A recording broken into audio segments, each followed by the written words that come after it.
Hello बच्चों, welcome. जहां grammar boring नहीं फन होती है। आज हम पढ़ेंगे नरेशन यानी डायरेक्ट इनडायरेक्ट स्पीच। और मैं प्रॉमिस करता हूं इसके बाद नरेशन आपको बिल्कुल मुश्किल नहीं लगेगा। तो चलिए शुरू करते हैं। तो चलो एक स्टोरी से समझते हैं। ये कुछ ऐसा है जो हम रोज करते हैं, है ना? किसी और की बात को अपने शब्दों में बताते हैं। जैसे मास्टर जी ने राम से कहा, मैं तुम्हारा टीचर हूं। और जब राम घर गया तो उसने क्या बोला? मास्टर जी ने कहा कि वो मेरे टीचर हैं। बस यहीं से नरेशन शुरू होता है। कोई रॉकेट साइंस नहीं है, बस हमारी रोज की बातचीत का हिस्सा है। तो फिर डायरेक्ट और इनडायरेक्ट स्पीच में फर्क क्या है? बहुत सिंपल है। देखो, डायरेक्ट स्पीच का मतलब है कॉपी पेस्ट। जैसे किसी ने बोला, आपने बिल्कुल वही शब्द कोटेशन मार्क्स के अंदर लिख दिए। Example, she said I am happy. Simple. अब इनडायरेक्ट स्पीच क्या है? यहां हम कॉपी पेस्ट नहीं करते, यहां हम रिपोर्टर बन जाते हैं। हम मीनिंग वही रखते हैं पर बोलते अपने शब्दों में। जैसे she said that she was happy. समझ गए? एक में शब्द सेम, दूसरे में मतलब सेम। ओके, तो अब इस ट्रांसफॉर्मेशन के लिए मैं आपको देने वाला हूं एक टूल किट। ये हैं 4 गोल्डन रूल्स। ये रूल्स समझ लिए ना, तो डायरेक्ट से इनडायरेक्ट स्पीच में बदलना बिल्कुल बच्चों का खेल हो जाएगा। तो चलिए देखते हैं हमारा ये टूल किट। रूल नंबर 1, सबसे आसान।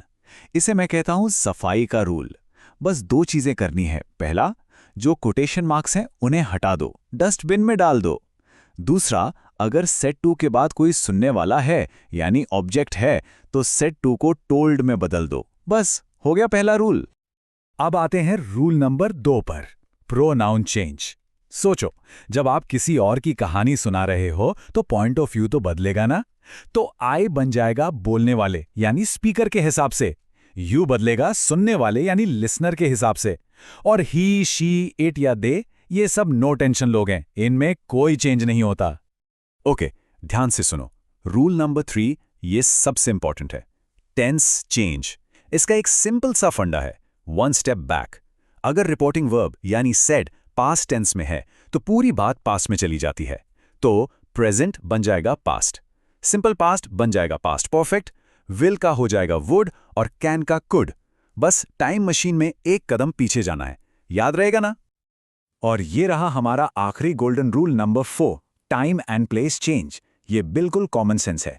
सोचो, अगर किसी ने कल कहा था मैं यहां हूं और आप आज कहीं और बता रहे हो तो यहां तो वहां बन जाएगा, है ना? तो टुडे बन जाता है दैट डे, टुमारो बन जाता है द नेक्स्ट डे, नाउ बन जाता है देन, और हेयर बन जाता है देयर। बस कॉन्टेक्स्ट को अपडेट करना है। तो अब हमारे पास टूल किट रेडी है। 4 गोल्डन रूल्स हमें पता है। अब टाइम है इन रूल्स को एक्शन में देखने का। चलिए देखते हैं कि अलग अलग टाइप के सेंटेंसेस पर ये कैसे काम करते हैं। सबसे पहले आते हैं असर्टिव सेंटेंस यानी सिंपल स्टेटमेंट्स। इन्हें जोड़ने के लिए हम एक मैजिकल वर्ड यूज करते हैं, दैट। देखो, he said I am late. यहां आई कौन है? स्पीकर यानी ही। तो आई बन गया ही और एम जो प्रेजेंट टेंस है रूल के हिसाब से पास्ट में जाकर वॉज बन गया। तो रिजल्ट क्या हुआ? He said that he was late. Simple. अब बारी है सवालों की यानी इंटेरोगेटिव सेंटेंसेस। यहां थोड़े रूल्स बदलते हैं। सेड की जगह हम यूज करेंगे आस्क्ड क्योंकि सवाल पूछा जा रहा है, और यहां दैट का यूज बिल्कुल नहीं करना। अगर सवाल का जवाब येस या नो में हो तो हम इफ या वेदर लगाते हैं। जैसे she said are you ready, कब बन गया she asked if I was ready. Next हैं इंपेरेटिव सेंटेंसेस। ये होते हैं ऑर्डर, रिक्वेस्ट या एडवाइस वाले वाक्य। यहां रिपोर्टिंग वर्ब सेंटेंस के मूड के हिसाब से बदलता है। अगर ऑर्डर है तो ऑर्डर्ड, रिक्वेस्ट है तो रिक्वेस्टेड, सलाह है तो एडवाइज्ड। जैसे टीचर सेड सिट डाउन। ये एक ऑर्डर है ना? तो हमने कहा the teacher ordered me to sit down. और हां, वर्ब से पहले टू लगाना मत भूलना। और आखिरी टाइप है exclamatory sentences. Wow, oops, hurrah, ये सब। इनमें इमोशन होता है तो हमें इमोशन को रिपोर्ट करना है। इसके लिए हम यूज करते हैं एक्सक्लेम्ड विद जॉय अगर खुशी है, या एक्सक्लेम्ड विद सॉरो अगर दुख है। जैसे he said hurrah I one. यहां खुशी है तो ये बन गया he exclaimed with Joy that he had one. क्या बात है! अगर यहां तक सब कुछ क्लियर हो गया है और क्लास पसंद आ रही है तो जल्दी से लाइक कर दो और चैनल को सब्सक्राइब कर लो। अब टाइम है प्रैक्टिस का। जो भी सीखा है उसे टेस्ट करते हैं। रेडी हो? Let's go. पहला सवाल स्क्रीन पर है। She said I am tired. इसका सही इनडायरेक्ट फॉर्म क्या होगा? ऑप्शंस देखो, ए, बी, सी या डी। थोड़ा सोचो। सही जवाब है option B. She said that she was tired. क्यों? क्योंकि एम जो प्रेजेंट टेंस है, रूल के हिसाब से वॉज यानी पास्ट टेंस में बदल गया। Okay, next question. He said to me, do you like tea? ये एक सवाल है, तो ध्यान से सोचना। सही जवाब क्या है? Correct answer is option A. He asked me if I liked T. याद है ना?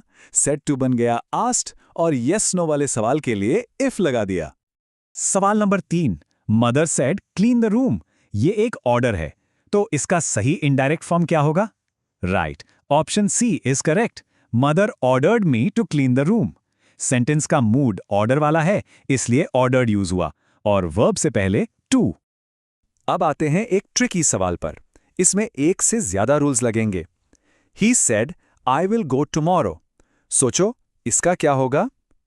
करेक्ट आंसर है C. He said that he would go the next day. यहां दो चीजें बदली, विल का वुड हो गया और टुमारो का द नेक्स्ट डे। ब्रिलियंट। और ये रहा हमारा आखिरी practice question. She said alas I am very weak. Alas शब्द दुख दिखाता है, तो इसका सही जवाब क्या होगा? बिल्कुल सही, option B. She exclaimed with sorrow that she was very weak. हमने अलास की फीलिंग को एक्सक्लेम्ड विद सॉरो से एक्सप्रेस किया। Fantastic practice. आई होप आप सबके आंसर सही थे। चलिए अब जल्दी से रैप अप करते हैं और देखते हैं कि हमने क्या सीखा। याद है मैंने शुरुआत में क्या प्रॉमिस किया था कि इसके बाद नरेशन मुश्किल नहीं लगेगा। और देखो, इन 4 गोल्डन रूल्स के साथ नरेशन अब कोई डिफिकल्ट पजल नहीं है। ये एक सिंपल सा सिस्टम है जिसे कोई भी मास्टर कर सकता है। अब ये आसान लग रहा है ना? और जाते जाते मैं आपके लिए एक सवाल छोड़ रहा हूं। इन रूल्स से हटकर सोचिए, डायरेक्ट या इनडायरेक्ट स्पीच यूज करने से किसी कहानी की पावर कैसे बदल जाती है? क्योंकि ये सिर्फ ग्रामर नहीं, ये स्टोरी टेलिंग की आर्ट भी है। इस पर जरूर सोचना। और हां, सब्सक्राइब करना मत भूलना, क्योंकि यहां ग्रामर कहानी बन जाती है। मिलते हैं अगली बार।